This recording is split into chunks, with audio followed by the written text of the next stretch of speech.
Good evening. We're really glad that you came, that people came, that you came. We're really excited. This is our fall event. As part of the MDP, this was an incredibly interesting and important year. We have a transition. We moved School of Public Policy from CNR last year. And this year we have a new director. George is left, and he did an unbelievable job, and we are all missing him. And then we got from Paris Michelle, who got, she got a degree from Stanford, and we will forgive her for it. And she has been working as a development researcher and practitioner in Africa, and I'm really excited. Up to now, I had a fantastic relationship with her. So I believe that the program will continue and thrive, and we look at what we have outside, and you see the incredible presentation, and you think, well, this is an incredible program. I tell you the truth, I was really so happy to see it. And our speaker today is Art Reingold. Art, yes.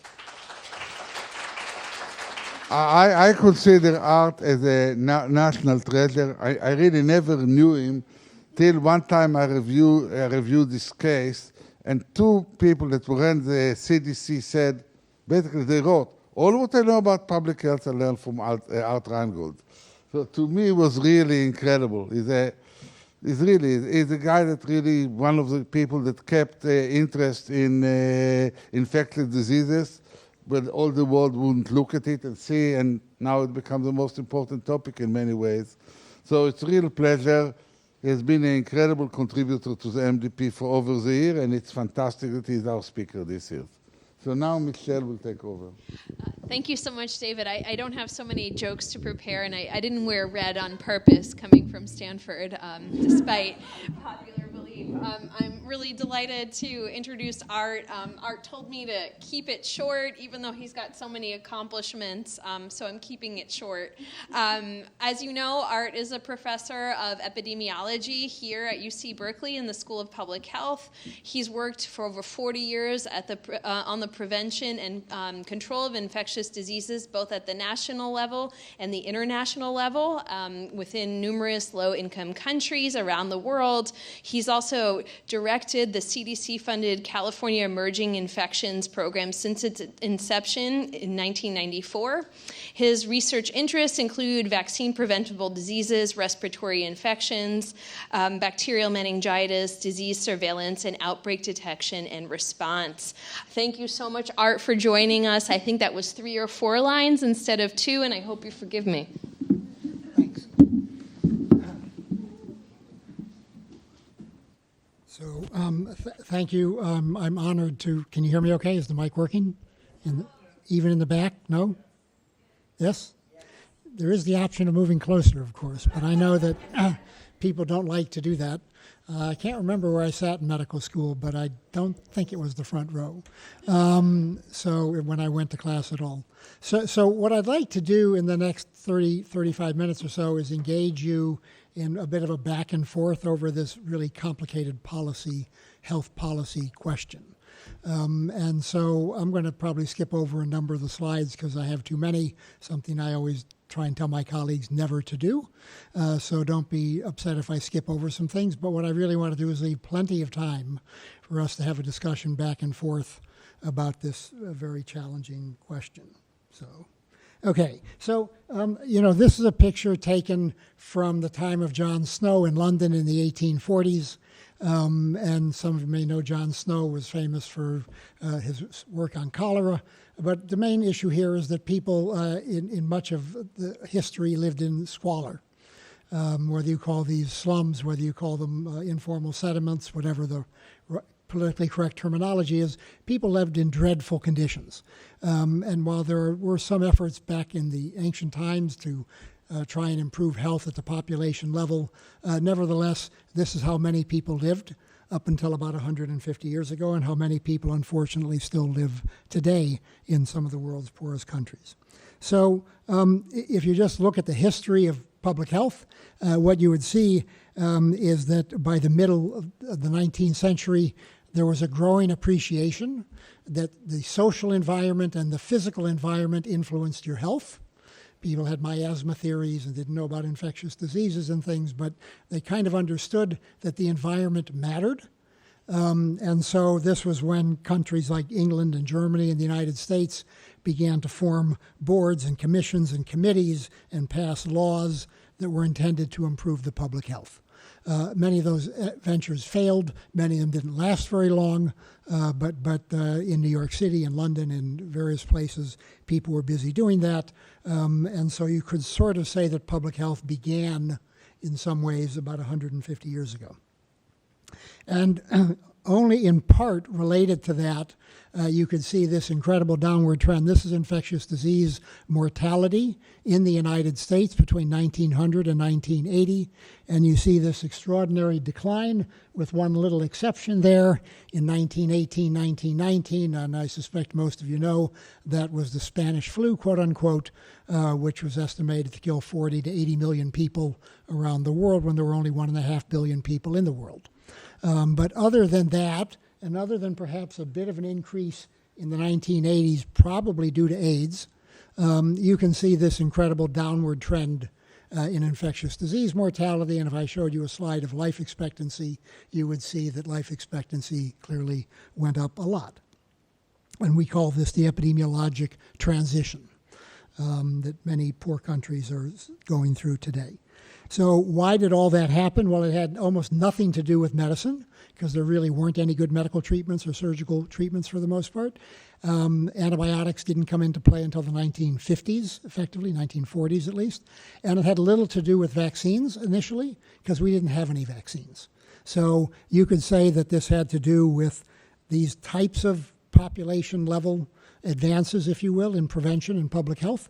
I'm not going to get into details about this or what horse-drawn carriages have to do with it, but nevertheless, the things that led to this remarkable decline basically were things that had to do with demography, changes in child spacing, numbers of children per household, less crowding, things that public health doesn't deserve any credit for either, because they were basically societal changes.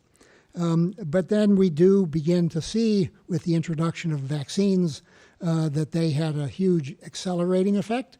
I'm not asking you to look at these numbers, but the CDC declared vaccines one of the 10 most important contributions to health in the 20th century. And basically, all of these diseases, in essence, disappeared in terms of important causes of illness and death in the United States between the beginning of the 20th century and the end of the 20th century. So vaccines certainly deserve some of that credit. And since then, we've had development of many more vaccines, including COVID vaccines. And so, but as a lot of my friends like to say, vaccines don't prevent illness and death, vaccinations do. So having safe and effective vaccines in a bottle doesn't accomplish anything. You need to get them into the arms or the mouths or the bodies of people if you want to prevent disease. So great scientists are inventing lots of new vaccines, and that's great, but we need to find a way to have people take them or have access to them, and that's where people like me come in. So this is just to show if you grew up in the United States a long time ago, your childhood immunization schedule back in 1964 contained a total of 6 different infectious agents. By 2016, you can see quite a few more. And this is what the childhood immunization schedule looks like today. So if any of you have children, they've had lots of shots. At least I hope they've had lots of shots, and maybe even a couple of oral vaccines, right? So we would like, people like me would like every child born in the United States, and frankly, every child born in the world, to have lots of doses of lots of vaccines to keep them safe, okay? And so, but this confronts a number of challenges that we'll come to when we talk about COVID. So I want to just point out that public health has lots of ways of trying to keep people healthy. So I may have gone to medical school, but I was never much of a doctor, frankly, and I got more interested in prevention than in treating individuals with high blood pressure or whatever problems they had.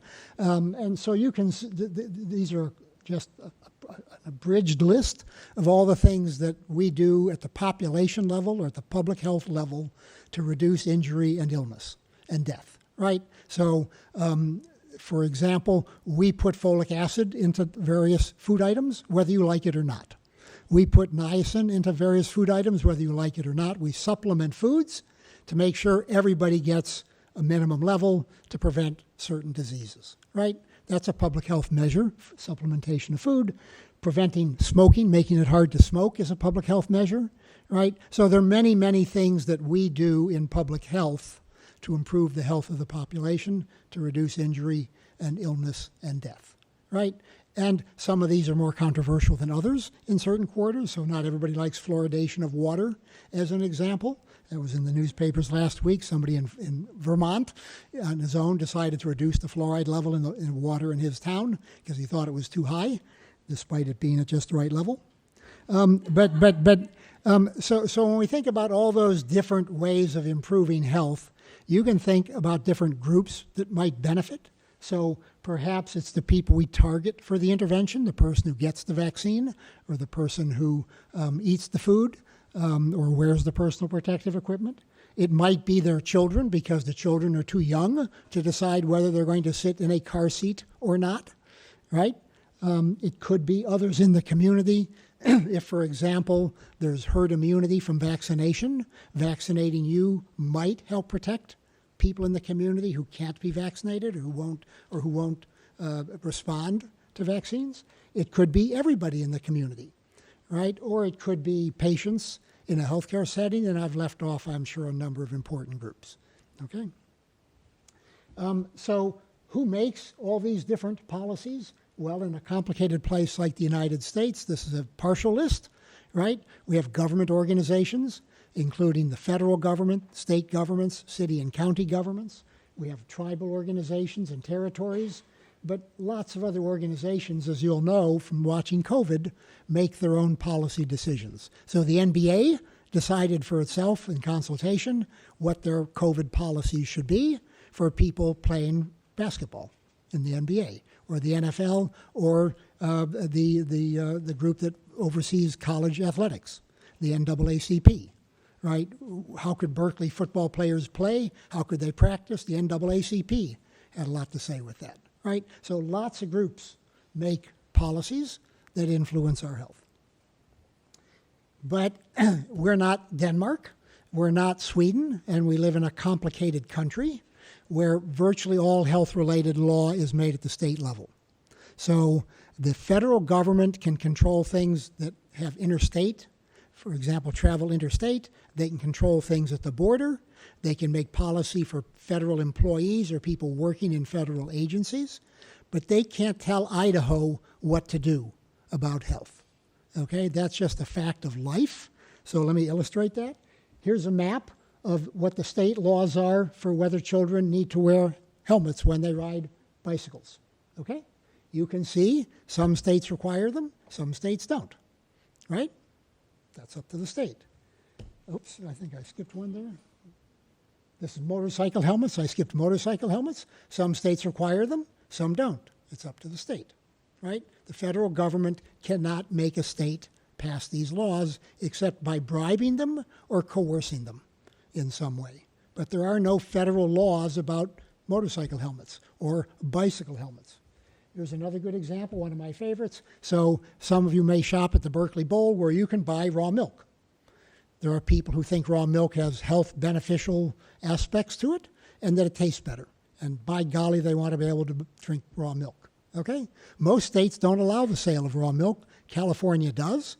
And when the health department tried to ban it, the legislature, the politicians moved its control to the Department of Agriculture. No more problem. So you can buy raw milk, you can drink raw milk, it has to have a label on it, but most states don't allow its sale. The federal government prohibits its interstate transport, so you can't ship it from California to Nevada, but you can buy it in California. State laws, not federal laws. Okay, so the notion that the president or the federal government can command things or that Congress can pass something that makes us all in the same boat is simply not true when it comes to health. And that's not the way Denmark or Sweden or a lot of countries operate. In my area of interest, immunizations, every state has its own immunization laws, right? So the white states are the ones that do not allow children to be exempted from vaccination, either for religious reasons or for personal beliefs, okay? And anybody want to guess which was the very first state to not allow any such exemptions? So you can see California's up there, New York is up there. Which one do you think was the first? It was West Virginia. Okay, and the second was Mississippi. California was the third. Okay, so if you think that Mississippi and West Virginia are red states, they're backwards, they're poor, they're whatever it is, that may be, but they were the first two states that didn't allow any children to be exempted from childhood immunization laws based on personal beliefs or religion. California finally got its act together, from my perspective, much later, okay, driven by an outbreak of measles at Disneyland, okay? And so Richard Pan, a state senator, a pediatrician, moved legislation that basically said, you can't exempt your child from childhood immunization laws in California anymore, okay? And so here you can see when that law went into effect, this is what percentage of kindergarten students had a personal belief exemption, not so they didn't have to get vaccinated. And you can see they disappeared, right? Because nobody could have them anymore. State said you couldn't have them, right? Okay. Same time, what percentage of children had all the required immunizations at entering school? Well, that went up, right? So school immunization laws are mandates. You cannot send your child to a public or private school in California if your child doesn't meet state immunization requirements. Okay, that's a mandate which many people don't like. Many people don't want to vaccinate their children, but they're forced to. The only other option is to homeschool their children or to leave the state. Okay? Now, some people did find a workaround, which was to get a medical exemption. Even though most of the ones, you can see this rather sharp increase in medical exemptions that occurred, and most of that reflects doctors giving out phony medical exemptions. So now we have a new state law that says your doctor doesn't get to decide. We, the state, will decide if you have a legitimate medical exemption or not. Okay? People don't like that either, right? Because basically these mandates are enforced at a very high level in California, but other states have different laws. Right? And these mandates, I can tell you, Richard Pan was subject to blood being thrown at him and protests outside of his house and, scurrilous attacks on him for passing all this legislation. But what we are trying to do is to prevent outbreaks of diseases like measles. And so when immunization rates fall, and a lot of kids are susceptible to measles, you can be sure we will have measles outbreaks. And while most of those kids will be okay, some of them will be really sick and in the hospital, and some of them will die. And there's really no reason why any child in the world should die of measles at this point. Okay? None of these deaths should be occurring. Okay, so some people like to talk about herd immunity. You should vaccinate your child to protect my child, right? So you've all heard about that. I just want to point out that we don't decide which vaccines people should get based on whether they give herd immunity. Okay? Not all vaccines do. So if you haven't had tetanus vaccine, you are not going to get herd immunity even if everybody else on the planet has tetanus vaccine. There is no herd immunity for some of these vaccines. For COVID, herd immunity, the indirect protection of people around you lasts for a little while, but it's not persistent. So if the argument is we should vaccinate people to protect other people in the community through herd immunity, I have to tell you that's not always a winning argument based on the biology of the different vaccines. Okay? I want you vaccinated because I want to protect you. I want your child vaccinated because I want to protect your child, first and foremost. Okay, so 3 quick examples of how public health attempts to make things better didn't go very well. Okay, so some of you may be familiar with the plague outbreak in San Francisco 120 years ago. It's well written up in several books. Okay, and so in this particular instance, plague entered San Francisco, and the Chinese community was blamed for this. And so this is what we call cordon sanitaire. which basically means they closed off Chinatown and nobody could leave. Okay, so that's not letting people leave an area where an infection is common. You don't hear about cordon sanitaire, it's not used very much. Okay, but this almost certainly did not help prevent the spread of plague, which was being spread mostly by rats. And this was, the Chinese American community was stigmatized and treated horribly, but they were basically isolated and walled off from the rest of San Francisco. So you could argue this was not good public health, right? Somebody tried and didn't do a good job. Here's another example from when we used to have a lot of polio in the United States, okay? And here, instead of not letting anybody out, we don't let anybody in, okay? So basically walling off isolated communities, island communities, small towns, and saying nobody from the outside can come in, okay? This almost certainly didn't work either for a whole variety of reasons if you're an infectious disease epidemiologist, but communities did it in order to try and protect themselves. And here's another example. Some of you may know in the early days of the AIDS epidemic, there was a lot of concern that the virus was being transmitted in bathhouses where men who have sex with men would often go and have sex. So the director of health in San Francisco, Merv Silverman, decided to close the bathhouses in San Francisco on October 9th, and by December 11th he had to resign.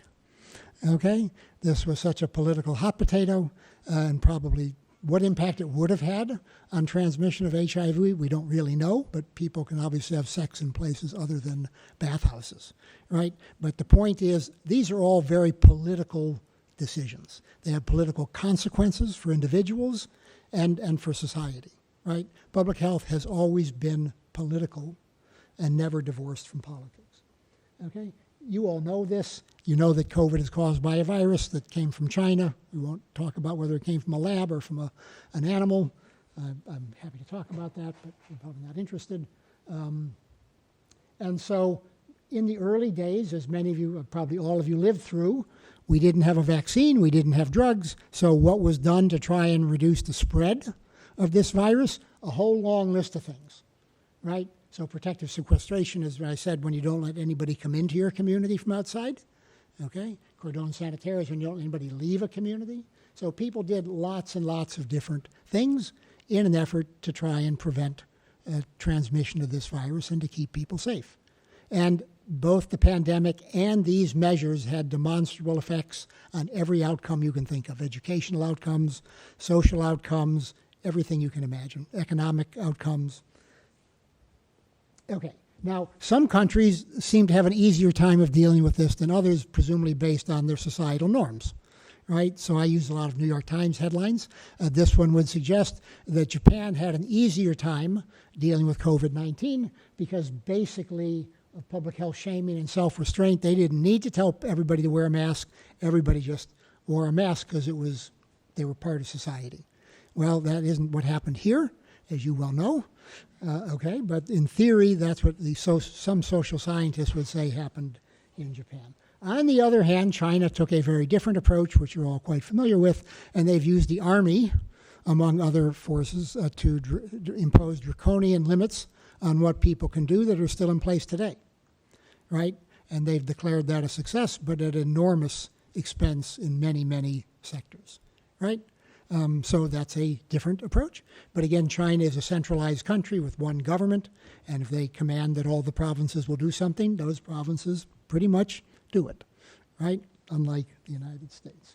Okay, some of you may be familiar with the Great Barrington Declaration, which was put out by a number of Nobel Prize winners and other illustrious people, that basically said we should let the virus run its course. It's not a big deal. Most of the infections are benign or self-limited or asymptomatic.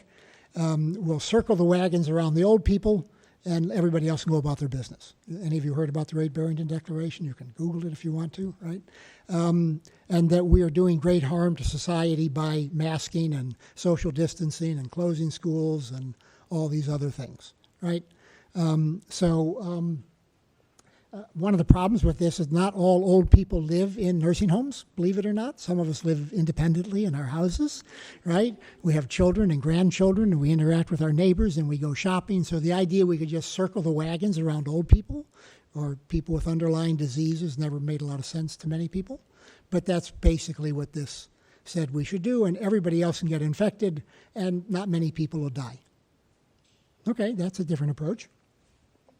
Okay, well, this is just to say when we talk about masks and vaccines and mandates, not only do government organizations make these decisions, but different agencies within the government do, school systems do, transportation systems like BART and AC Transit do, right? Professional sports does, private corporations do, and they may not always be in sync with each other, right? And in fact, they often are not in sync with each other. So that makes life really complicated. Some of you may know that another state in the United States, I won't name, has a very different approach to COVID-19. The governor has appointed a Surgeon General in Florida who is against mask mandates and lockdowns, and frankly doesn't believe in the vaccine either. Okay, now he's the chief health officer for the state of Florida. Okay, so that's a different state than California, right? States are different. Okay, in fact, when the Special Olympics was going to mandate vaccination for anybody coming to Florida, the state of Florida basically said that mandate it violated state law, and they would cancel the Special Olympics if they didn't retract that mandate. So you can imagine people being pretty confused by all this, right? Or do we have mandates? Don't we have mandates? Who's subject to the mandates? How will they be enforced? In fact, they initially weren't going to allow pediatricians in Florida to buy the vaccine, the COVID vaccine, to give to children, because in Florida's judgment, the vaccine was not safe, effective, and necessary. Okay? So we live in a very divided country, and you need to take that into account. Okay? I'm going to skip over that. Okay? Now, it wasn't that long ago that, in fact, Richard Pan was going to move legislation that was going to add COVID vaccination to that complicated schedule I showed you, and would have mandated COVID vaccination for young children. Decided not to, okay? And I think it's pretty clear that many, many parents would have been absolutely beside themselves had that been done, because many parents don't think COVID is a risk to their children and don't trust the safety of the vaccine, or people like me who think it's safe and effective. Okay, so that didn't happen. Okay, some people can avoid mandates by simply not traveling, right? If you're rich enough and famous enough, you don't necessarily have to go places that have mandates, right? Like famous tennis players, right? Okay, and of course, in our country, these things are all litigated in the courts, right? So whether it's in federal court, whether it's in state court, virtually every vaccine mandate and every mask mandate has been litigated repeatedly in different courts. And I know because I serve as an expert for hospitals and school systems and universities who are defending their mandates in court against employees who have taken them to either federal or state court. So this is not straightforward, just pass a law and people will do it. The law will be opposed, right? That's our system. Okay. This is, you know all this already. Again, both COVID and the response to COVID has had huge impacts on the whole country, on the whole world, very negative impacts in many spheres. I won't get into that. Okay, so what do we believe in public health? What is the mission of those of us who, and I should say, I have a wife who's worked in public health agencies her whole life, and she reminds me regularly that people who work in public health agencies actually do public health. Professors just talk about it. And I'm just a professor.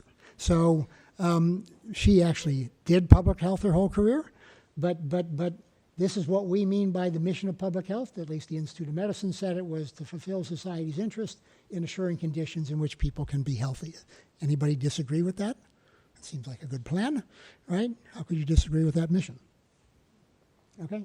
So, but it's complicated.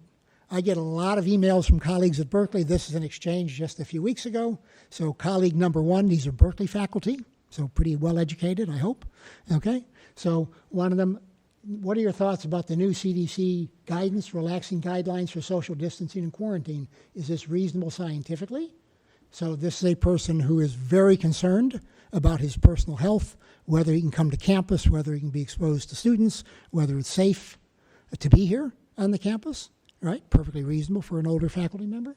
Okay, and the response of one of my other colleagues was public health policy has been abandoned nationally and locally down to the university. So in other words, we, people like me who advise the chancellor and others who make decisions for the university, have abdicated our responsibility by not continuing to have a mask mandate, for example.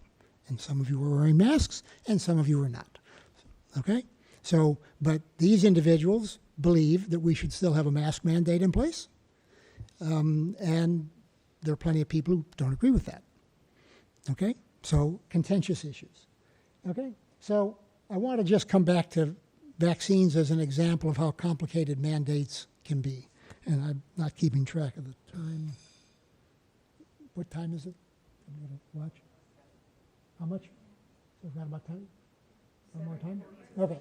So why do some people not get vaccinated? Why do some children not get vaccinated with all these wonderful vaccines that science has given us? Well, often in most parts of the world, it's inadequate access to the vaccines. We do a bad job of reaching difficult to reach people, particularly in poor and low and middle income countries. So we don't deliver the vaccines to the people who need them. They don't have access to them. And that accounts for most under immunization globally. But in addition, we have this euphemistically described vaccine hesitancy. Okay? In other words, some people don't believe that vaccines are safe and effective, or some are not safe and effective, and they're hesitant to take them. And the standard public health approach when someone doesn't share my educated, informed view is to sit down and talk to them and convince them, or put up billboards or other public health messaging, and surely they'll come to their senses. That seem reasonable? Education will solve the problem. Okay? Except I have had many, many arguments and debates with nurses, for example, who are highly educated in health, who don't agree with me that influenza vaccine is safe and effective. Okay? And they don't agree with me. So I'm not convinced education by itself is the answer, frankly. And sociologists and psychologists and economists have described something called the boomerang effect, which is when you do sit down with people and say, okay, I know you disagree with me, but here's why I'm right, in kinder terms. Okay? At the end of that conversation, many people leave more convinced than ever that they're right and you're wrong, which is really depressing. Okay? But in addition to which, most healthcare providers and people in public health don't have time for retail. Let me spend a few hours talking to you about why your child should get measles vaccine. Okay? They're not paid for it, they're not reimbursed for it, and it's hard. Okay? So what are the factors that contribute to people's refusal to vaccinate themselves or their children? Well, a lot of it is they don't fear the disease we're trying to prevent. Say, well, that's mild, it's self-limited, it's not going to hurt me, it's not going to hurt my child, number one. And of course, they fear the vaccines. They believe that they're not safe, they haven't been proven safe, we don't know about their long-term safety. I'm sure you've heard all these arguments, okay? And so the basic, and some people claim to have alternative personal beliefs. Many people will tell you about some neighbor or friend who died after getting a vaccine, who they believe was injured by a vaccine. And some people claim to have religious beliefs that object to vaccination, right? So it's complicated. This just says basically that if you don't fear the disease and you do fear the vaccine, it's pretty logical not to get the vaccine, right? If you do fear the disease and don't fear the vaccine, it's pretty logical to get the vaccine. That's common sense, right? So, but people live in different quadrants here, if you will. So, public engagement, we definitely believe in engaging with the public over these matters. Building trust, that seems like a great idea. We're all in favor of building trust. Providing information, sometimes we try and bribe people. If you vaccinate your child, I'll give you 2 tickets to the football game or whatever. I'll pay you money to do it. And then we get to mandates, right? So mandates with exemptions or mandates without exemptions, right? So we would all love for the things at the top of this list to work, but the question is, when they don't, how do you feel about stuff at the bottom of the list, right? And all the complications that it causes. So here's somebody I'm sure you guys all read regularly, David Brooks in the New York Times, if you're a New York Times reader, that basically people in our country, and this was 5 years ago, have lost trust, right? Not just in people like me and in public health and in vaccines, but they've lost trust in authority, in government, et cetera, right? You're all familiar with that. You know, when I was first getting into this field, if you wanted to get misinformation about a vaccine, you had to buy a magazine. Anybody know what a magazine is? You ever seen a magazine? So they used to sell them at the checkout counters at grocery stores, and there'd be magazines with stories about children killed by vaccines, okay? And you could buy that magazine and then, you know, read it. But that's not how people get their information anymore. They get it from the internet, right? And so that's a dramatic increase in our problems. So a really good book on this issue, Eula Biss on immunity, that fundamentally misinformation on the web is eternal. It never disappears. Whatever Apple or Google or anybody wants to do or Facebook wants to do, it's never going to go away. And a lot of anti-vaccine websites are dressed up to look very government, very professional, very knowledgeable, scientific, and they're totally bogus. So how is the average person supposed to get accurate information when most of their sources are easily confused with legitimate and non-legitimate ones? So for those who don't know, if there are any lawyers in the room, you should know, this was the foundational case 100 and some years ago here in the United States where the Supreme Court said, yes, I can force you to be vaccinated. This was in a case of smallpox. And so this is the decision that people hearken back to. The Jacobson case versus Massachusetts, and it had to do with smallpox vaccine. And the Supreme Court basically said, yes, we in public health can mandate that you be vaccinated and we can enforce it. Okay? Now, many people are worried whether things like this would be decided in a similar fashion today by today's Supreme Court, and are quite worried that precedents like this will be overturned. Now, very quickly, this is what friends of mine used to do when they were doing smallpox eradication. So this wasn't me. They were a little late for smallpox. But here you can basically see a couple of Americans basically going into an Indian village bound and determined to eradicate smallpox.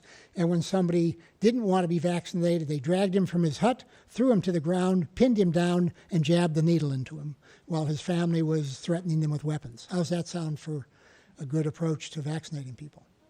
Think that would go over well here in Berkeley? I don't think so.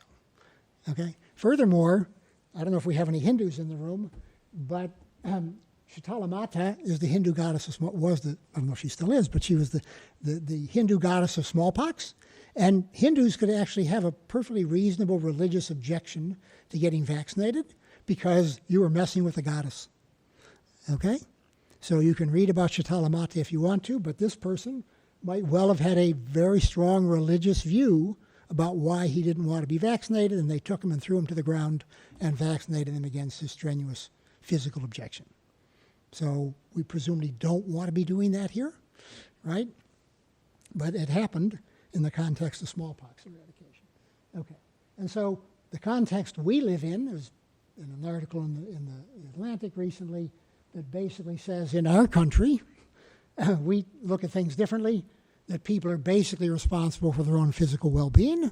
We're independent, tough people, and we don't have to let public health and government officials decide what's good for us. We'll decide for ourselves, and that's the American way of doing things. We don't need handouts and advice from the government. Okay? And that goes beyond public health. Now, I don't know if that's an accurate description of our society, but it's and so here I read letters to the editor a lot, mostly to the New York Times, and you can basically see this guy saying, he says he's a man, that because of all the stuff we did to try and suppress the pandemic, people lost their jobs because my body, my choice was violated. In other words, I get to decide what I'm going to do and not the government. And I'm sure you've heard echoes of that, right? So you've all seen this. Basically, there's a political dimension to this. So Republicans are less likely to believe in mandates for masks or to get vaccinated against COVID. And that's been well studied by economists. And even excess death rates attributable to COVID have a clear Republican-Democratic divide, as shown by some economists in a recent report. Okay? So I would argue that that's one of the downsides of not getting vaccinated, is excess mortality. So I think I'll skip over that. So, we have lots of people who will be very upset with additional mandates telling them what to do. They will vigorously contest them. And of course, we have people like this, somebody running for Congress who says he's going to hold Tony Fauci accountable for the scam that is COVID, by which he means bringing him up on criminal charges for murder. Okay, so this is pretty extreme stuff, but it's certainly a school of thought here. The good news is that Marin, right across the bay, used to be held up as an example of anti-vaccination hotbed, but in fact, through concerted efforts by the county health department, they've done one of the best jobs in the entire state of getting people to accept COVID vaccination without breaking down doors and throwing people to the ground. So the good news is that Marin may be a success story, and maybe we can learn some lessons from what they did. So now I'm going to engage you in a conversation, but my 3 take-home messages are that public health has always been inseparable from politics. There's never been a time when public health wasn't enmeshed in politics, number 1. Number 2, social cohesion can be kind of hard to achieve, at least in our country. And mandates, I believe, have a role to play. Mandates work.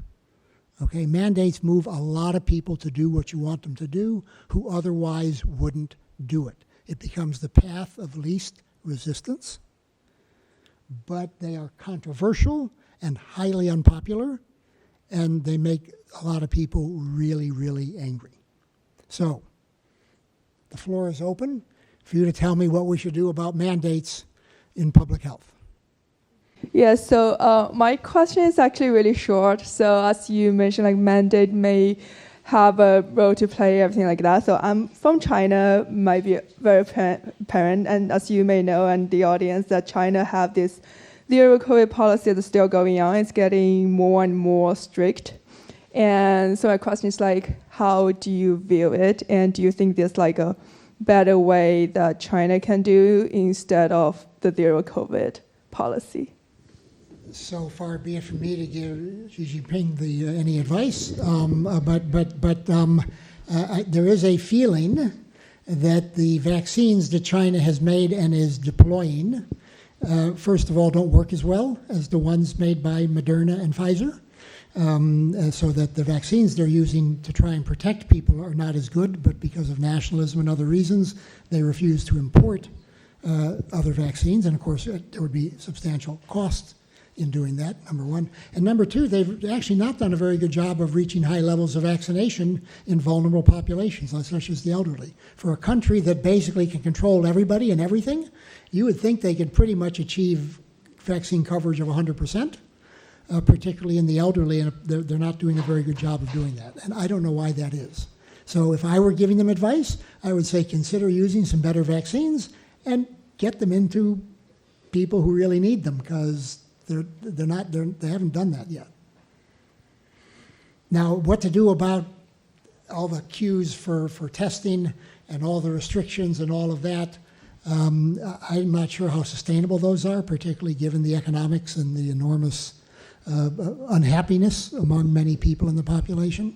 And I think that approach is probably ultimately going to fail, frankly. But, what made sense at the beginning of the pandemic when we didn't have vaccines or therapeutics may not make sense 2 years later when we do have good vaccines and good therapeutics. So that policy is probably going to have to evolve.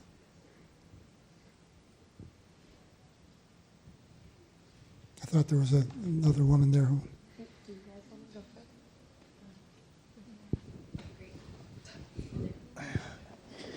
All right, thank you so much. My question is around vaccine production in Africa, particularly Nigeria. I'm asking this question because I recall when I was in Nigeria before coming to the US, the vaccines came to Nigeria, but they were all at the airport, and it's, some of them got expired, and so we couldn't really distribute the vaccines in Nigeria. And then cultural issues based on the fact that some believed that, it's coming from the US, so they won't just inject things into us and control us. So what do you think about, production in Nigeria or Africa, particularly for vaccines? Sure. So a really complicated and important question. But let me give you a couple of answers. So the first one is, while we in the United States have a long history of trying to give adults vaccines, so we want everyone in the room to get a flu vaccine every year, right? We want you to get a booster of your tetanus and diphtheria vaccine every 10 years, right? We want old people like me to get a pneumonia shot, right? Or a herpes,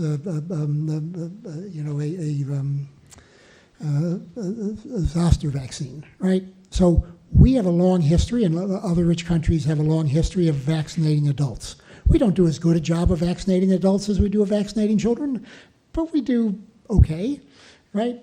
Most low and middle income countries never, ever attempt to vaccinate adults. Once someone is past school age when they might get HPV vaccine, there are no vaccines being given to people who are beyond the age of 11 or 12.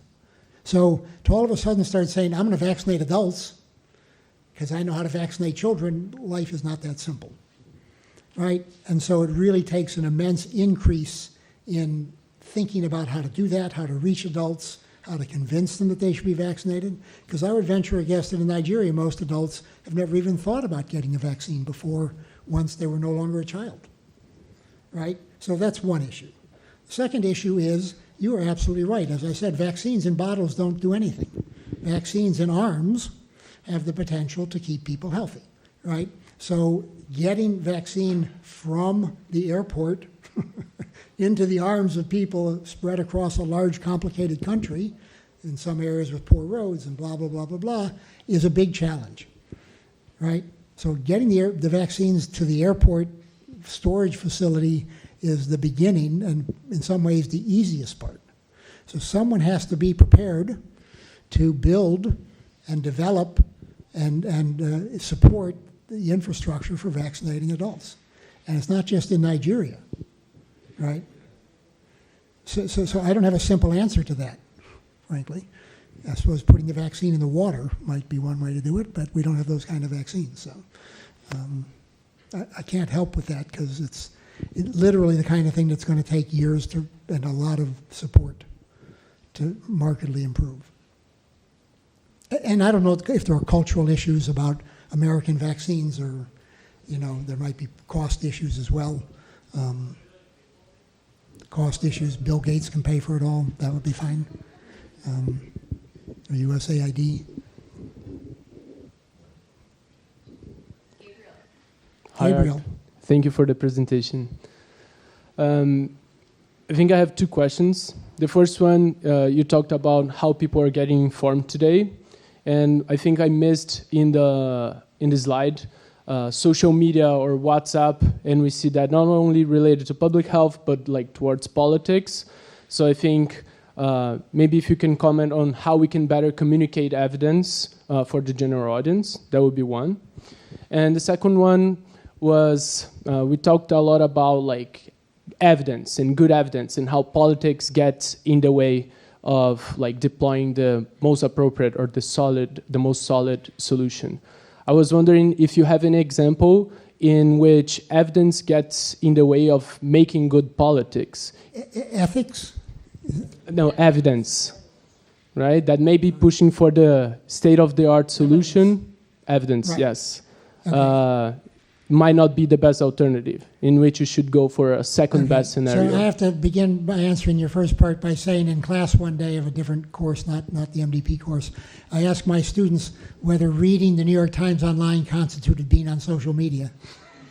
And they told me it didn't. So I'm not on social media. Okay, I think that's the first point. So I know nothing about social media, to the frustration of my children, who think I would be easier to communicate with if I was on social media. But I mean, if the basic notion is, how can we do a better job of making sure that what I think is, of course I'm right? So what I think is the right information is on social media.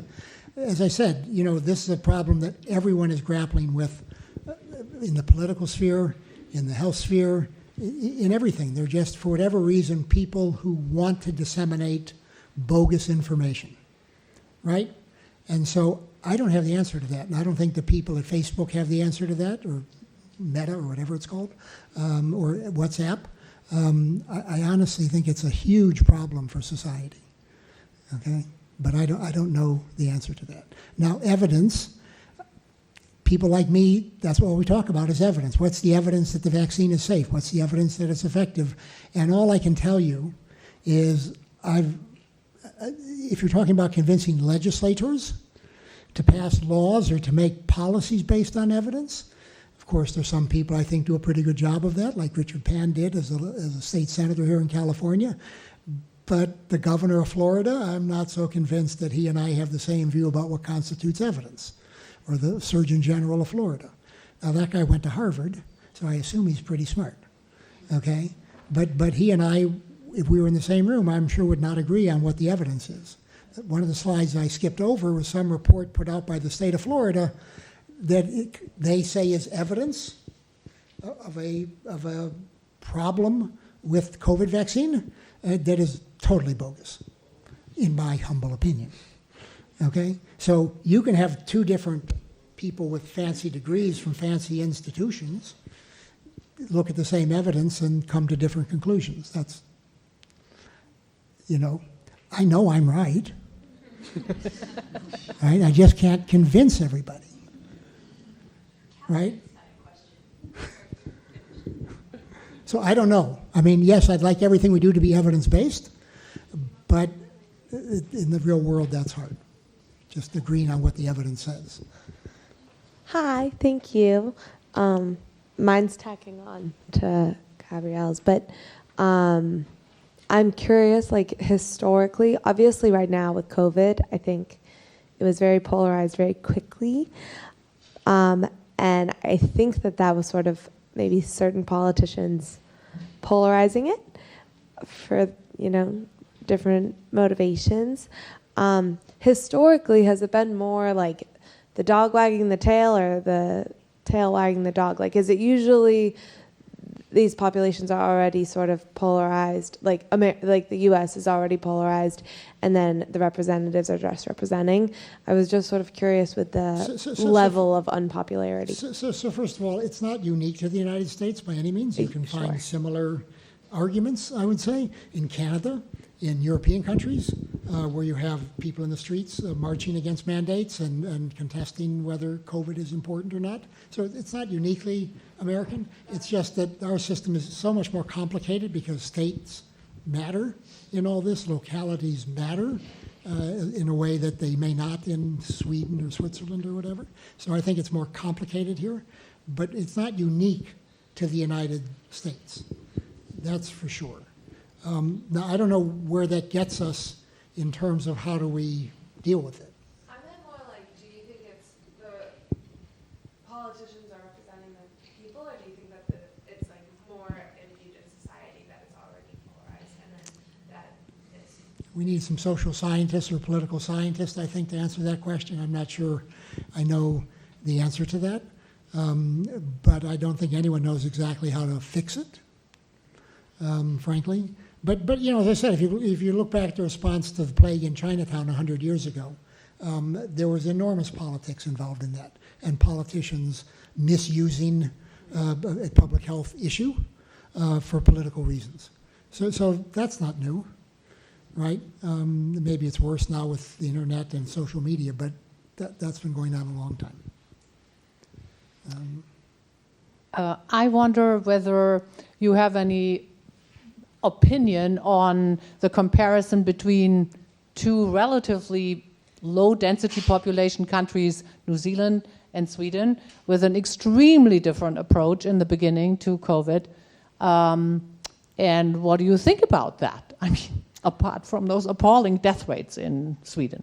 Thank you. Yes, well, as you referred to, the death rates in Sweden are nothing to be proud of with regard to COVID.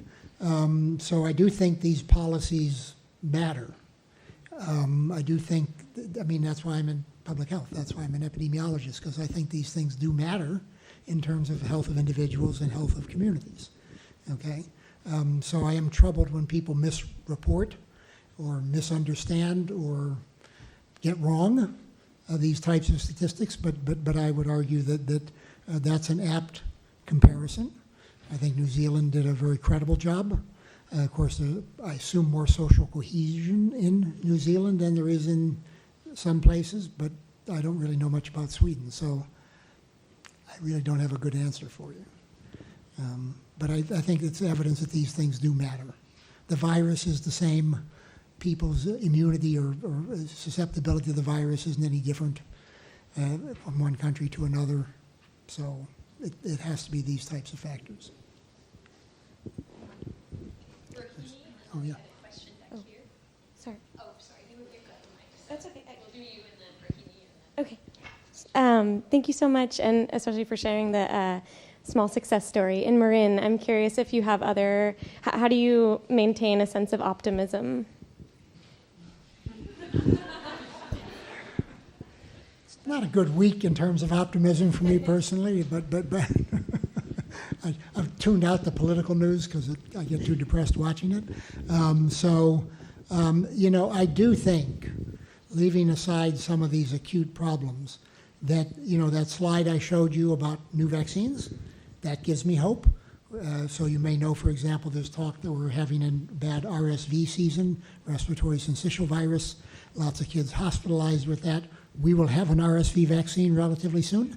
That will be added to that list. So I do think vaccines can help us, at least with regard to some of these diseases. But optimism about the social and political divide that we have in the United States. I've got children and grandchildren. I'm not planning to move to New Zealand, but I can see the appeal. I honestly don't know. Rohini? To play devil's advocate a little bit, Sure. do you find that the public health community has an appetite for some critical analysis of some of the mandates and things that maybe weren't necessary? I think I have 4 children, and the closing elementary schools for over a year was painful for me and them.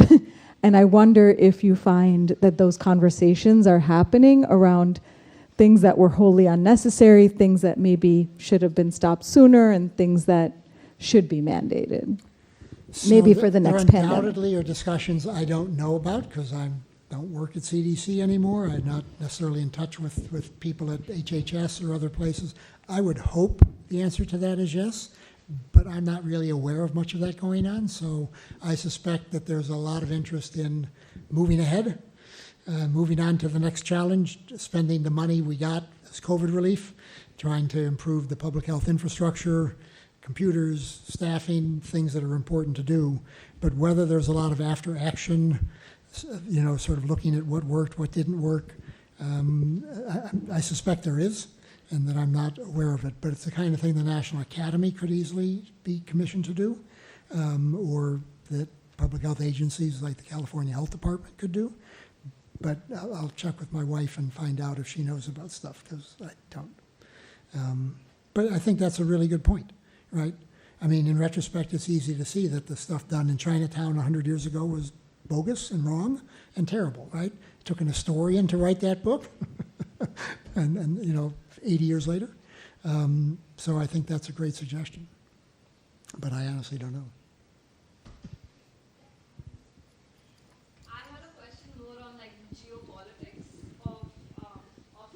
of infectious diseases, because they always tend to originate in one place, and then there's a lot of discrimination of people belonging to that country. Like SARS-1 and SARS-2 might have originated in China, but I think the Spanish flu originated in the US, or at least the first known case was in the US. So there's a lot of geopolitics involved with infectious diseases, and there's also the geopolitics of vaccines, because you don't have vaccinations for infectious diseases that are based in certain countries. I don't think Zika has a vaccine yet, but COVID had a vaccine within a few months of the epidemic. So the geopolitics of both. So with regard to your second question, there's certainly a lot of people working on vaccines for diseases that almost entirely affect people in low-income countries. Dengue would be a good example of that. And some of you may know that there were some problems with the dengue vaccine. People have been working on an HIV vaccine since about 1984. It's not for lack of money or scientific effort that we don't have one.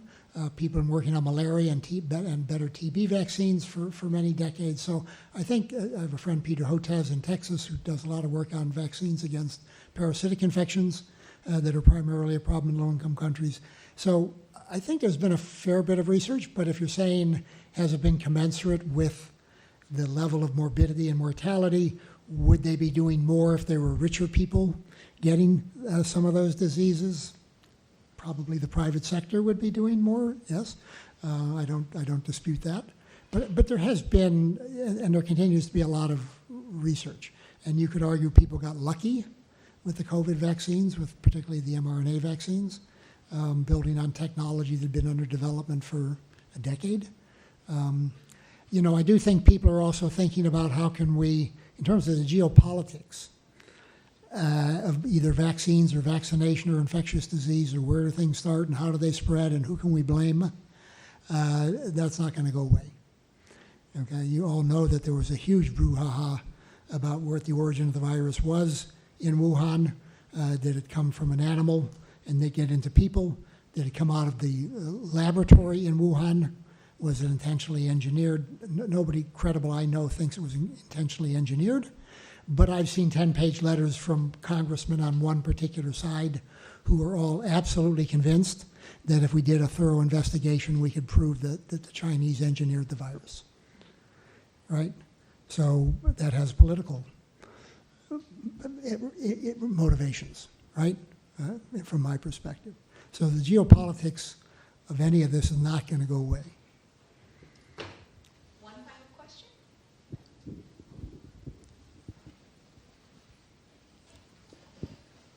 Jacob.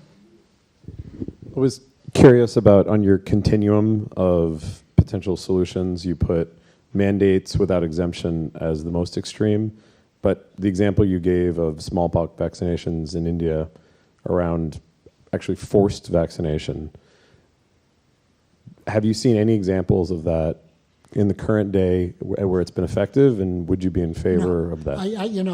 My friends who did that in the 1970s in India, I think, are embarrassed by that, frankly. It was the religious fervor of people coming to save the world and the benighted people of low-income countries, but the fervor they had for eradicating this truly, truly terrible disease that killed hundreds of millions of people and left many others blind and scarred and unmarriageable and everything else.